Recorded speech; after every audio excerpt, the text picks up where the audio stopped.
Alright guys, here we are once again at Hustler Casino Live. I'm here for a couple of days. Today is going to be 25, 50, 100, and tomorrow is 5-5 with 100 ante. Both some pretty big games. I tried to play on this stream about as often as I can, which turns out to be about once or twice a month. So don't get a ton of hours here, not a huge sample size. You guys know I haven't ran very well here. I haven't played very well either. It's worth mentioning. So today we're going to try to fix both of those things. Let's jump into some poker.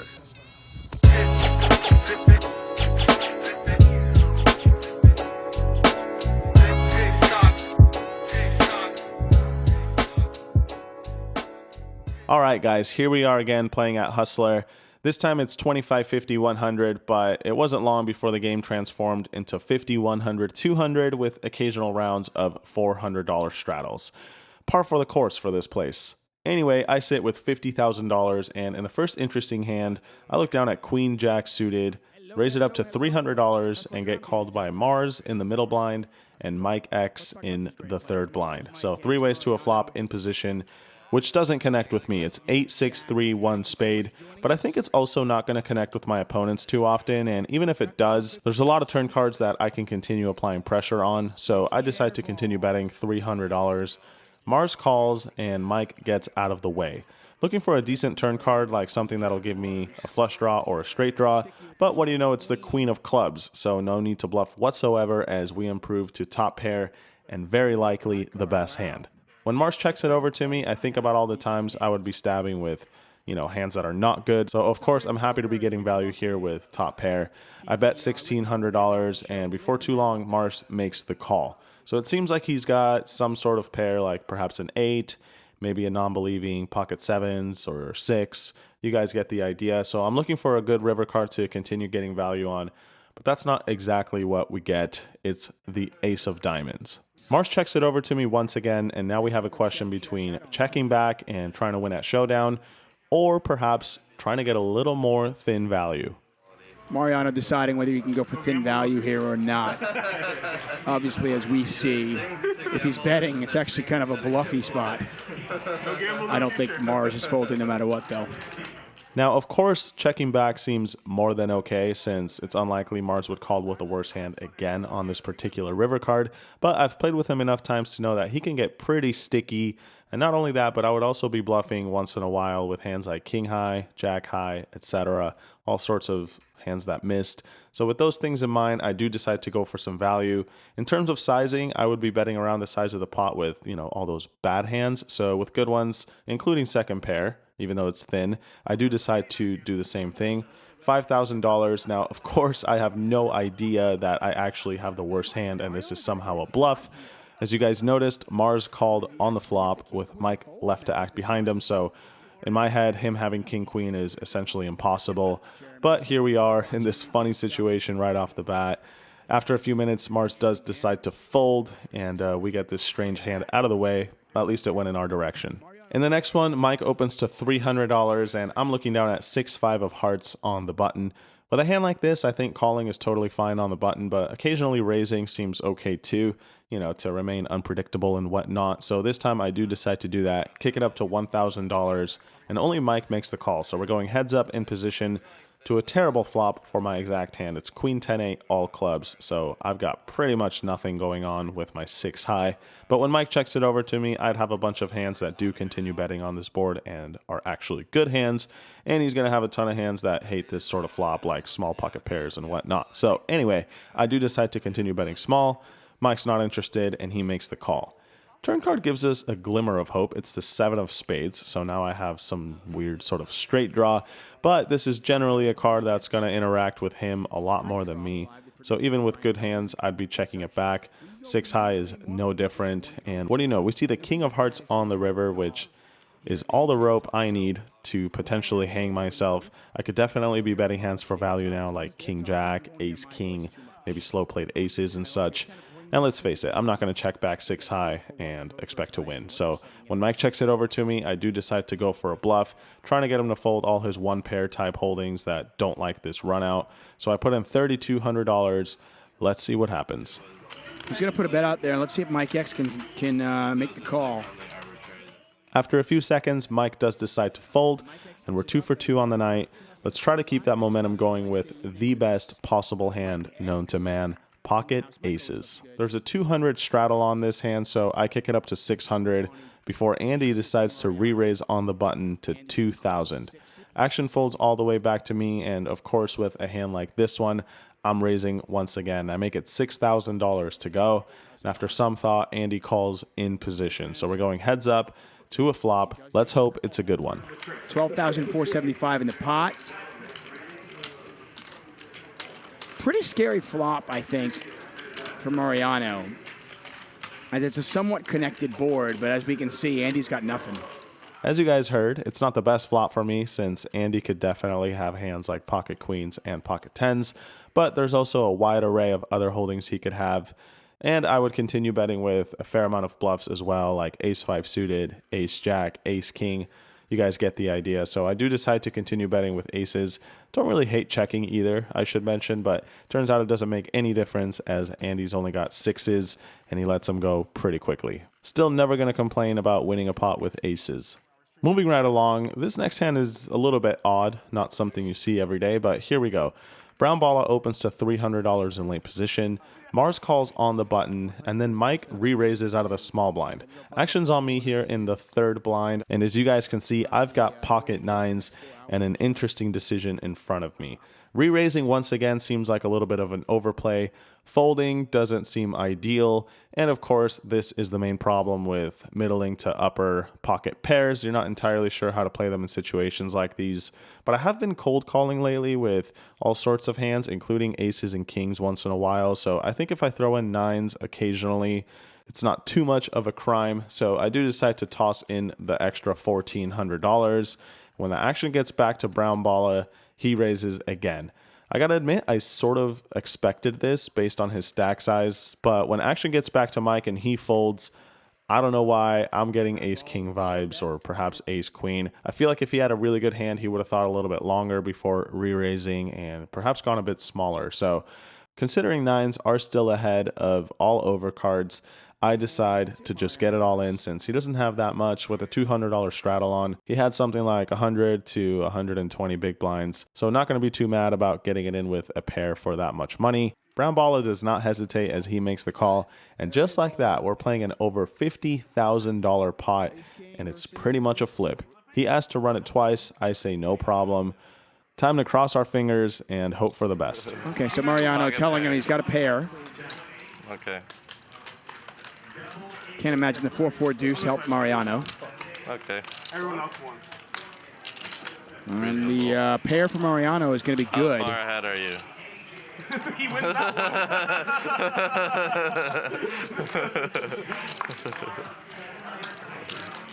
one. No help for Mariano. I'm sorry, for Brown Balla. Rip.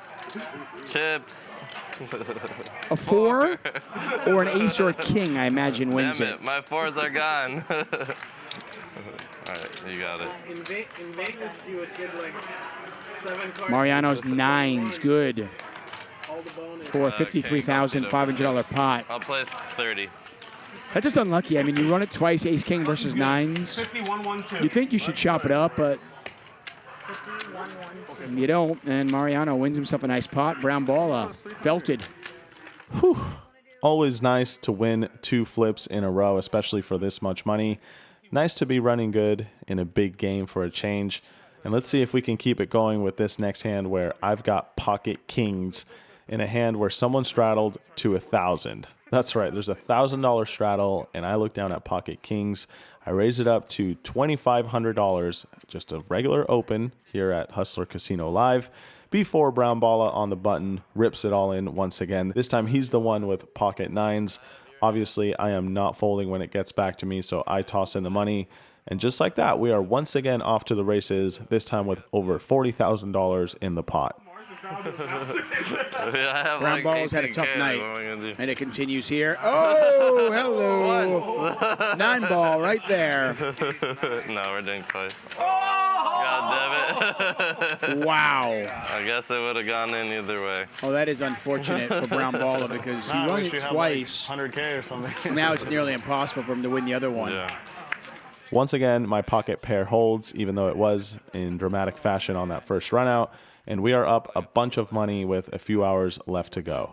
A few minutes later, this hand goes down where, similar to a few hands ago, Mike opens in late position, and I look down at a suited hand on the button.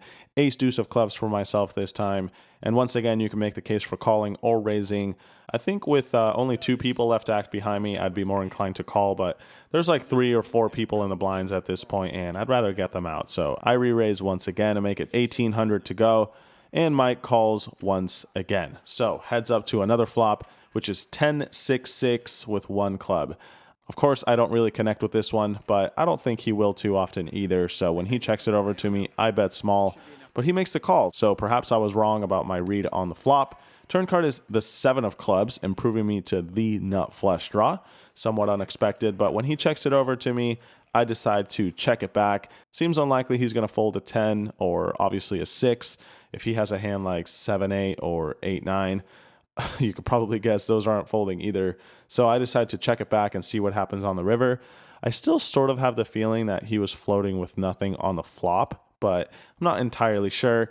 All those doubts and concerns are eliminated though when the river comes the queen of clubs. So I make the backdoor nut flush, and of course my hand is fairly disguised. Seems Mike understands that because he decides to now fire out $4,000 with 5 high. Credit to Mike for trying, but like I said on the turn, I did have some suspicions that he didn't really have much. If this river had been the queen of diamonds, for example, or just any offsuit big card, I very much would have been tempted to call with my ace high. But instead now, it's time to go for some value and just hope that my read on the situation was wrong. Maybe he does have a hand that contains a 6 or maybe ace 10 suited. Who knows?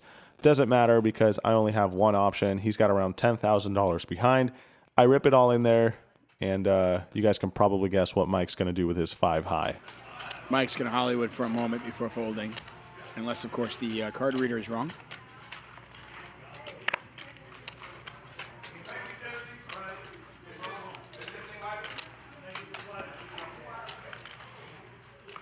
A few minutes later, we play this interesting one where it gets all the way to me in the 3rd blind, and I have 7-4 suited. I limp into Andy's straddle. He disagrees and instead kicks it up to $1,400. 7-4 suited, I think it's okay to call with this one, so that's what I do. And we go to a flop of 10-8-5. Nothing going on for me aside from a gut shot, so I check it over to him. Probably going to bluff some turn cards, but the king of spades is not one of them. Check it over to him again. And once again, he checks back, and what do you know? We get there on the river. 6 of diamonds out of nowhere. We've got a straight, and even better news, although of course I don't know it at the time, is that Andy has rivered a set. So definitely an action card. Now I'm thinking of how much I would be bluffing if I had hands that missed, like any sort of jack high or queen high type of holdings, maybe even some sort of bottom pair that recognizes it's no good. And I think the answer is over the size of the pot. I'm representing either a very good hand or nothing at all when I do this. Probably wouldn't be block betting, so I decide to make it $3,600. Andy thinks for a little while and, much to my surprise, raises, despite how big my bet was in relation to the pot. When this happens, I don't really think there's any value in re-raising once again. Andy's way too strong of a player to call with pretty much anything but the nuts once that happens. So I toss in a call fairly quick. And of course, we're winning this one after that cooler river card. No complaints to be had about how I'm running so far. However, it can't be easy decisions all the time, and this hand is definitely going to demonstrate that. I look down at pocket tens with a $400 straddle on, raise it up to $1,000, and only Nick calls in the straddle. Heads up to a flop of Jack, Jack, Deuce with 2 hearts. He checks it over to me, and I think you can make a case for either betting small or just checking back. This time I decide to check it back since Nick's got a propensity to bluff a lot, so that's what I do. Turn card is a 6, shouldn't change much, and he does indeed bet $2,000. Nothing to do but call, And we don't get a great river card. It's the King of Hearts. So if he was bluffing on the turn with any sort of flush draw, he could have improved. If he had King High, of course, now we lose to that. And not to mention, he actually could have some real hands like a jack or perhaps deuces or sixes. You guys get the idea. So with the pot being $64.50, Nick does fire once again, $10,000. A really big overbet. And now we've got a tough decision on our hands. Airball does not get there, but hearts get there, and he's going to try to represent the Mariano hero with tens.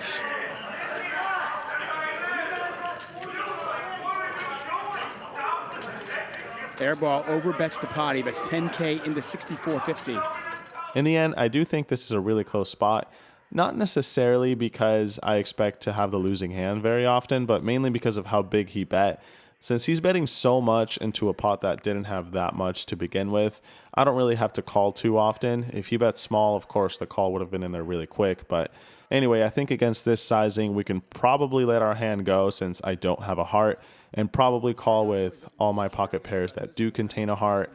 I know it's a little bit nerdy, but like I said, against such a big size, we have to fold some stuff, and black pocket tens seems more than okay to do that with.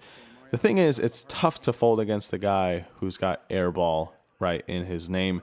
Maybe I should have gone with that read, because after I let it go, he proudly shows me the queen 10 off right in my face. Nice hand, Nick. Well played. That one goes to him. And with that, we move to the last interesting hand of this particular stream. In this one, we see a raise to 1,000 from Brown Balla. Nick calls, and I'm looking down in the third blind at Ace Jack suited. Good enough for a raise, I think, so that's exactly what I do. I kick it up to $5,000. Brown Balla's in there. Nick gets out of the way, and we go heads up to a great flop. Jack 7-5 rainbow. I've got top pair, top kicker on a board that I'm going to continue betting a bunch of hands on. So that's exactly what I do, $3,200. Mariano going to size down.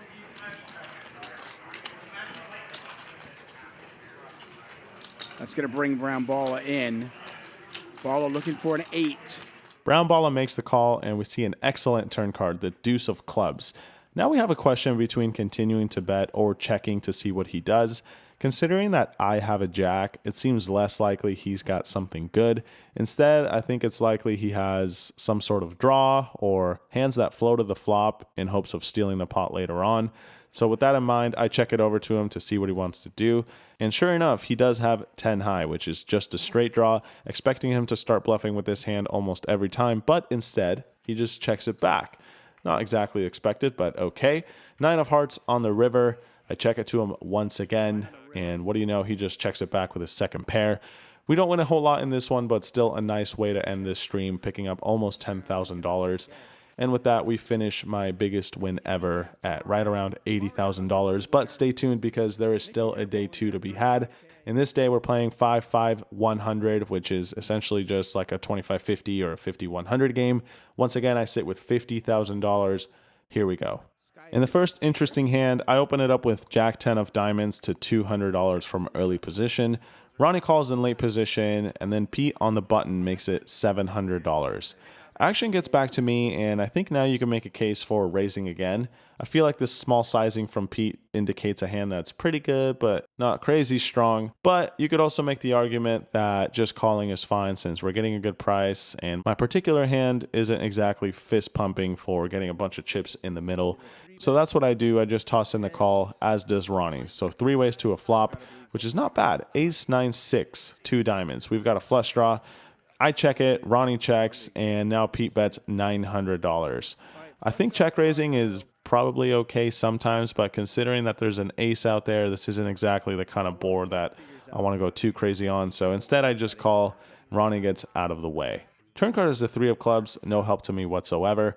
Check it over to him again, probably going to fold against a really big bet now, but instead Pete checks it back, giving us a free look at the river, which is a really good one, the 5 of diamonds. So we make the flush. Now the question is how much to bet to target some sort of big pocket pair or an ace that was pot controlling on the turn. And I think the answer to that is not very big. It'd be really tough for me to be bluffing in this situation, so that's another consideration as far as sizing goes. I toss in a bet of $1,200, right around 1/3 the size of the pot. Let's see what Pete does. I think we're going with 8. Mariano targeting a hand just like the one Pete has Ryan Drew for you. And when you're new to this, first time on stream, you think everyone's going to bluff you. I am? Scared. I'm scared. There it is. Where'd you come from, Port? Did you just get arraigned or what? The really light call. Nice. So we're off to a good start once again, and we move right along to this next one where I've got Ace Jack. Of the suited variety, in fact, so I raise it up to $300 and get no less than 3 callers. So 4 of us going to a flop, which is excellent for me. Jack 5-3. Top from Mariano. He's running pure these days. When you go in, that you won't need water, food, nothing. You go in there, you're in the desert. Plays you go great, to the desert, runs better. Bring everything to last you the trip. Action checks to me. I bet $400. Eddie calls on my left, as does Nick Vertucci in the big blind. So 3 of us going to a turn card, which is not great. It's another 5. Usually when the middle card pairs, it's going to be really bad for the pre-flop raiser and excellent for the field callers. So with that in mind, after Nick checks, I check it. Eddie disagrees with that and instead throws out a bet. Nick gets out of the way. Of course, for me, raising makes no sense. Folding seems out of the question, so I toss in the call. And we get another mediocre card on the river, the deuce of hearts. So now if Eddie had been bluffing with a hand like 6-4, which was open-ended on the flop, we're obviously losing to that as well. I check it over to him again, hoping that he doesn't put in a big bet. Luckily, he just checks it back. When that's the case, it seems obvious we've got the best hand. And sure enough, we're winning against Ace-3 of spades. Next, this hand comes up where suited Superman opens to $300, and I look down at Ace-Queen suited in the small blind. Good enough for a re-raise, I think, so I make it $1,500, and he makes the call. So we're going heads up, out of position to a flop of 8-7-7 with 2 spades. Could mix between checking or betting on a board like this. I decide to check it this time. Do notice that I have the ace of spades, so some potential backdoor stuff going on. Suited Superman checks it back, and we see a 7 on the turn, putting 3 7s out there. I check it once again. This time he does not. Instead, he bets $700. This is less than 1/4 the size of the pot, so I'm not going anywhere just yet since we're still beating enough hands to justify this. Toss in the money, and out of nowhere, we make the nuts on the river as the 4th 7 appears. That means I've got 4 of a kind with an ace kicker. Mariano got there. He made the nuts. 1,100 years. I would rather do that. You know what? What an unbelievable run out. Anyway, I do decide to lead for a very small size, which is often going to be the case when I don't have a ton of bluffs. Put in $1,100. And of course, suited Superman is not interested in continuing with 9 high. He lets it go. Not a ton of action, but I did think it was a pretty funny hand with the 4 of a kind. A few hands later, this hand goes down where I open Queen 10 suited to $200. Suited Superman calls, and then Ronnie squeezes on the button. However, it's not a very big size, only 800. Considering all the dead money out there, I think I'm going to continue with a suited Broadway. Question is whether I want to do that through a call or another raise of my own. Looking back, I actually wish I would have re-raised again as opposed to just calling. Ronnie doesn't have a whole lot in his stack, so I didn't want to get too out of line. If he shoves, that would have been a disaster. So anyway, like I said, could go either way. I decide to call, as does suited Superman. Off to a flop, which gives me a flush draw. King 6-5 with 2 clubs. I check it. Superman checks it. Ronnie does not. Instead, he puts in $1,600. I'm not going anywhere just yet, especially for that amount. And what do you know? We turn a pair. So now we're beating all hands that we're bluffing potentially, such as Ace-Jack, Ace-10, really any ace-high sort of holding, perhaps the occasional 7-8 suited or things like that. So I'm feeling pretty good about it now. And of course, we do have the flush draw to boot. Check it over to him again. And after some thought, Ronnie does not slow down. Instead, he bets $3,500. Decent sized bet, a little over half pot. Now we have a decision between letting it go or sticking around. And like I said, now that we have second pair, we're still beating enough hands that I think continuing is more than okay. And I know Ronnie's capable of occasionally trying to steal some pots. So feeling pretty confident about my hand. I put in the money. Let's see what happens. That cough is, damn it. What am I doing? Blasting off with this hand on this board. And he binks the miracle. Queen. From Gunrunner to Sunrunner. As you guys can see, A terrible river card for me. I was a little bit frustrated with this one, but credit to Ronnie. Can't really be too mad when someone has the heart to bluff and actually gets there. Seems well deserved, at least sometimes. Anyway, this one does not go my way. Let's see if we can fix that in the very next shuffle, where I look down at King Jack of Spades. I'm in the $200 straddle. Eddie opens in early position to 600. Two people call, and then it gets to me.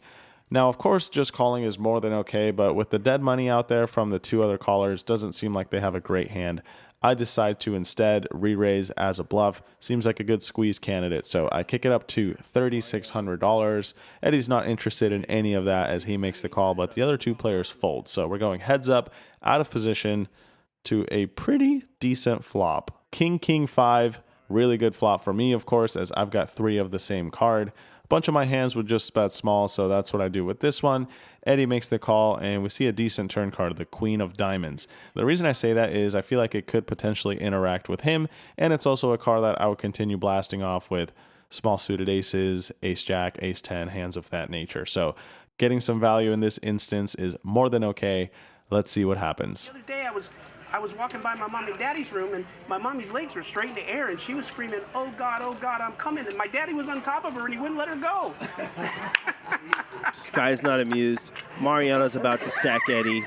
My daddy was He was holding Dream her down, spot. but she was trying to... Right, so as you guys can see, I send it all in there. Eddie quickly calls with ace-queen. I can't really blame him for it.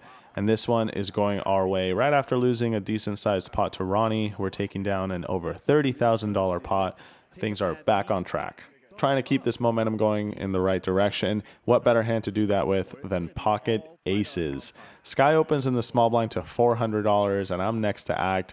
An ideal situation. I kick it up to $1,400. And even better news is that Eddie cold calls in the straddle. Action's back on Sky, and as you guys can see, she's got ace-king suited, but decides to play it a bit slow and just calls. So 3 of us going to a flop. Eights, and Mariano has aces, and uh-oh. Sky's passivity pre-flop is going to cost her buddy Mariano a pretty penny. Sky checks it over to me. 9-8-5, not exactly the best flop for aces, so I decide to check it, see what Eddie wants to do. And what Eddie wants to do is put in a bet of $1,800. Sky gets out of the way, and now it's back on me. If we were significantly deeper, I think just calling is essentially the only option. But I realized that if I were to call, the pot would have been around maybe $8,000, and that's as much as Eddie had left behind. So with not a whole lot left to play for, I decide to just get it all in there. If he's got a set or a straight, so be it, but he could also have hands like Jack 10 suited, pocket jacks, pocket 10s, you know, stuff that I can get some value from, and he's not going to fold. Obviously, as you guys can see, that's not the case, as Eddie has flopped himself a set. We're looking for some help. He decides to run it twice. I say no problem. Sadly for me, no help on either run out, and we're losing a sizable pot this time going to Eddie. Nice hand, man. And with that, we move to another fun hand where Nick opens to 300, Sky calls, and I'm in late position with Queen 9 suited. Not really strong enough to call, especially multi-way, so I think the play here is to either fold most of the time or occasionally re-raise. You guys can probably guess which direction this one's going in. I kick it up to $1,200. Nick makes the call, and Sky gets out of the way. So we're going heads up to a flop of Jack, Jack 8 with 1 diamond. I've got a straight draw, and it's a board that's usually going to be a little bit better for me with 2 big paired cards out there. So when he checks, I bet small, and Nick makes the call. Turn card is very nice. The ace of diamonds. Now a bunch of my bluffs improve to top pair, and we pick up the diamond draw. Nick checks. I decide to continue betting, this time $1,600. As you guys can see, Nick's got pocket 7s, so feels like this hand is pretty much over, but that's not quite the case. Just really brutal bluff catching with 7s on this board. I think you got to take your medicine and fold. Nick has other ideas, and he's going to min raise. Bump it up. 4,600. Not min raise, but less than 3x.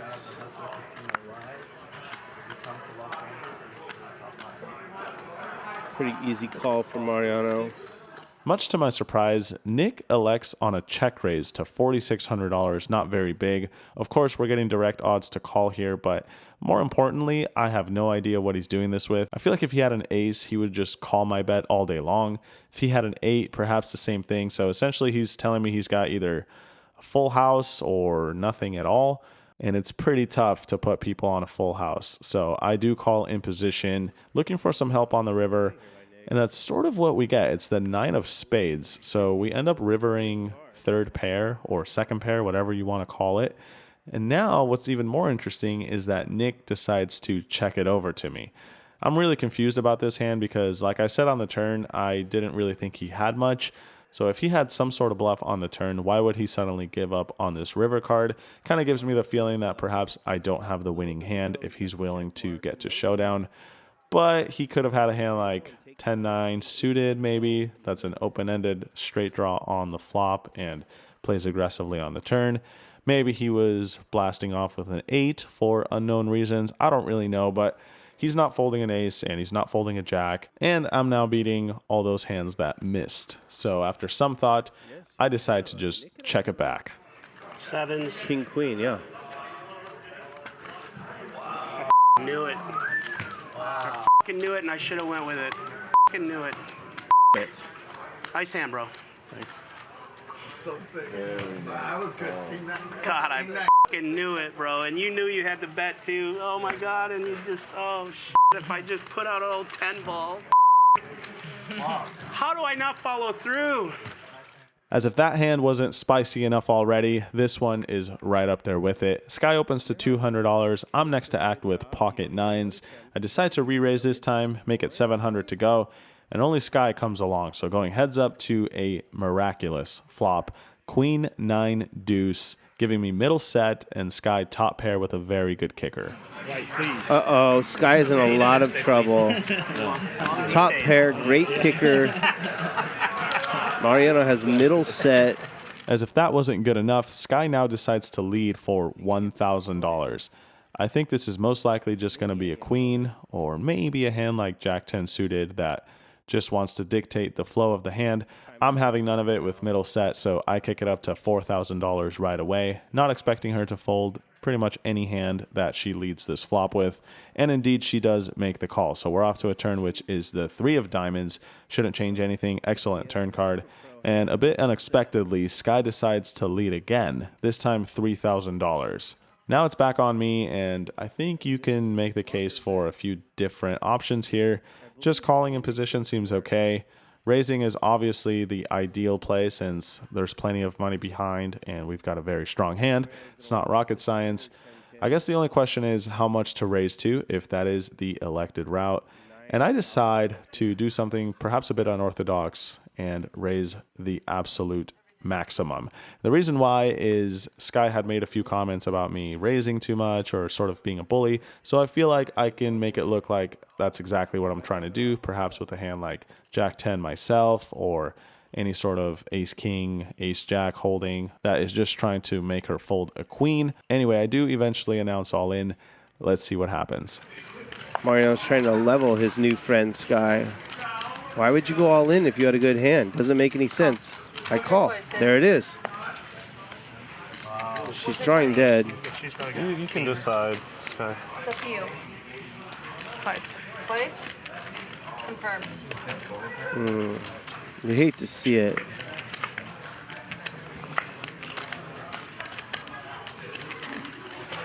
$68,000 pot.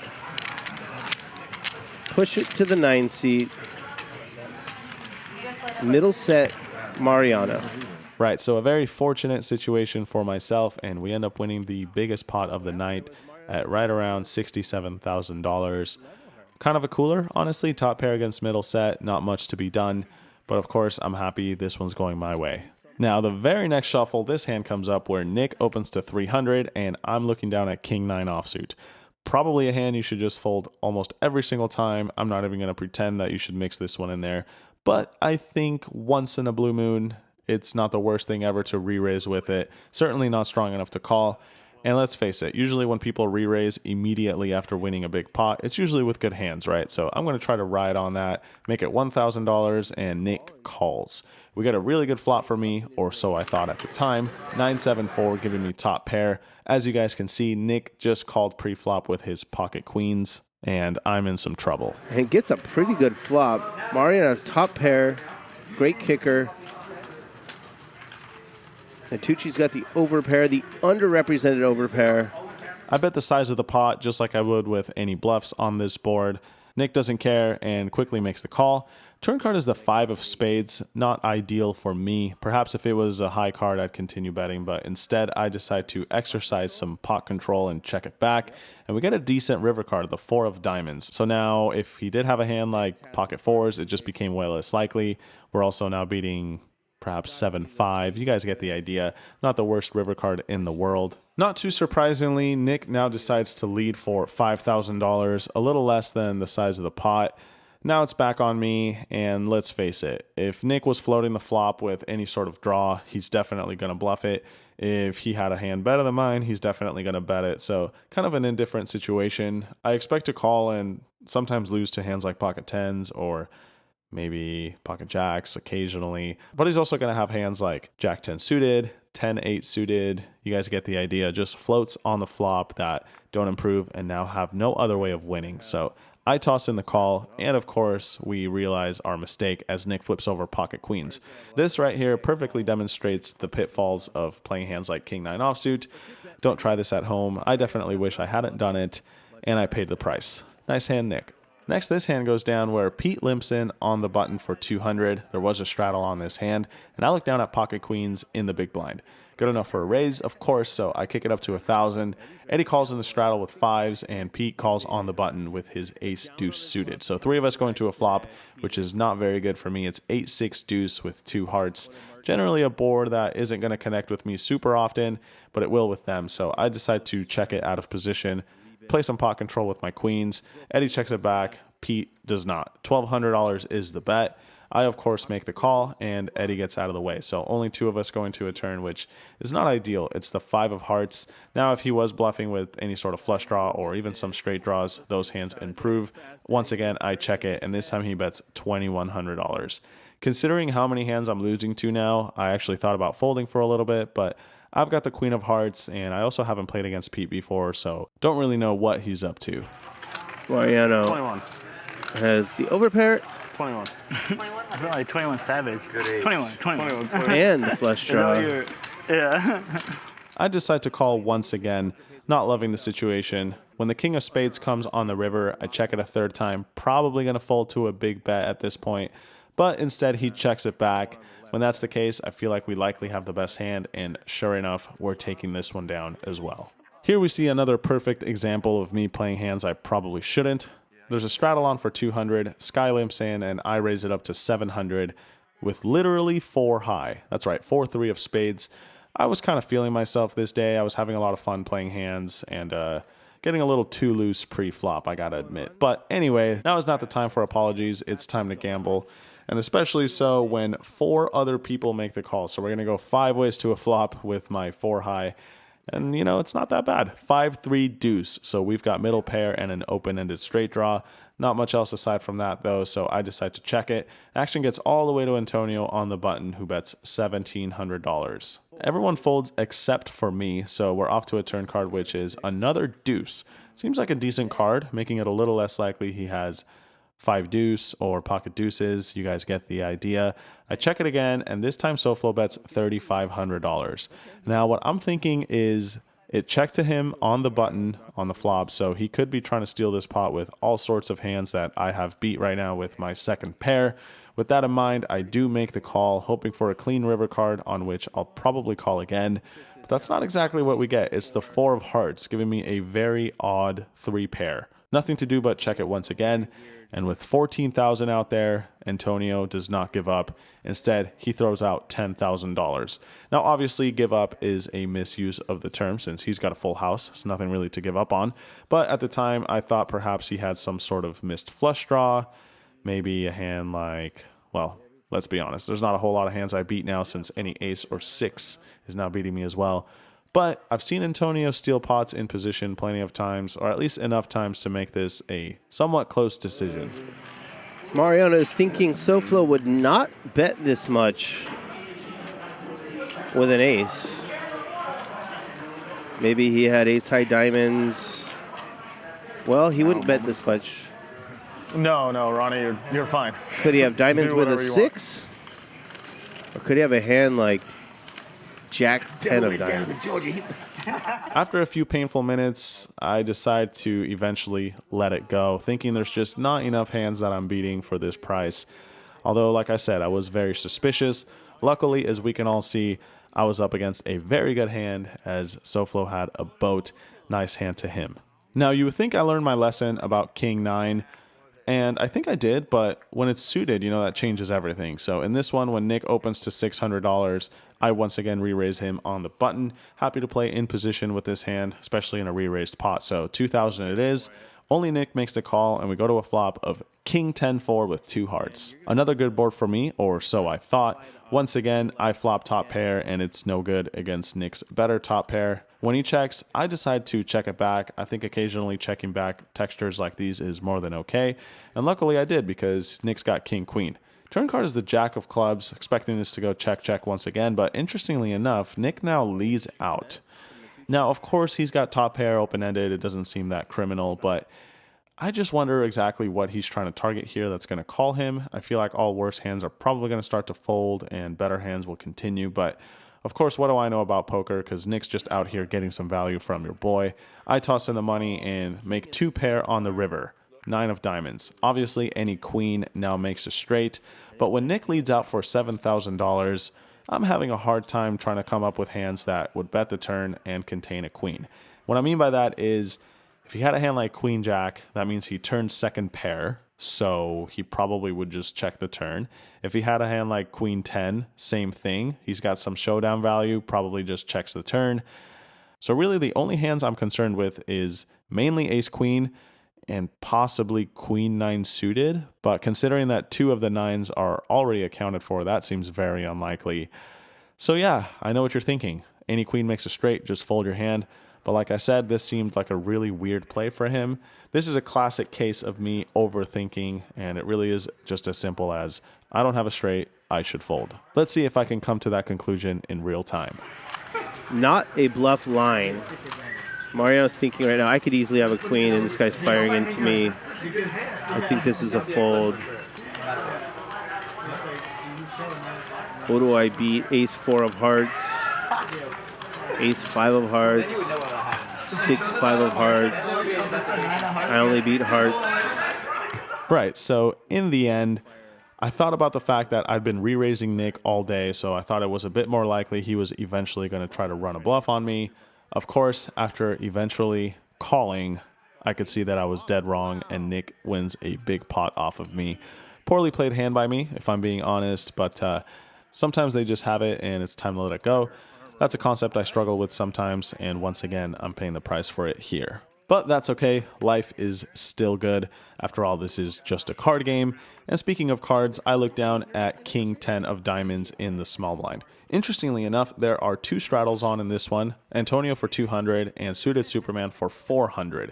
So I open it up to $1,500 and only Suited Superman calls in the straddle with 10-9 offsuit. Heads up to a flop of Ace 4-3 with 1 diamond. Could go either way here between checking or betting sometimes. Think betting is probably best, but this time I decide to check it. Superman checks it back. Turn card gives us some help. It's the 9 of diamonds, so now we've got a flush draw, and I could go for a delayed c-bet, much like I would with, say, for example, a big pocket pair or any sort of ace. With that in mind, I throw in $1,100. Superman's having none of it as he makes the call. Looking for some help on the river, which does not come. It's the Jack of diamonds. I've got King high and a dream. Of course, only one way to win this one. Time to put in a bluff. So that's what I do. In terms of sizing, though, I would almost never really be bluffing after the way I've played the hand and the board, etc. So I am going to put in a bet, but this time it's going to be small, right around 1/3 the size of the pot. Let's see if Billy the commentator agrees with my bet sizing. 1,800. And by the way, it's 1,800? here. The hell? Okay, so obviously he does approve, And luckily, so does Suited Superman as he eventually releases his third pair. So not much of a financial victory, but definitely a moral victory on this last hand. And with that, ladies and gentlemen, we wrapped up the stream. Another good result for me. And as always, I hope you guys enjoyed the hands.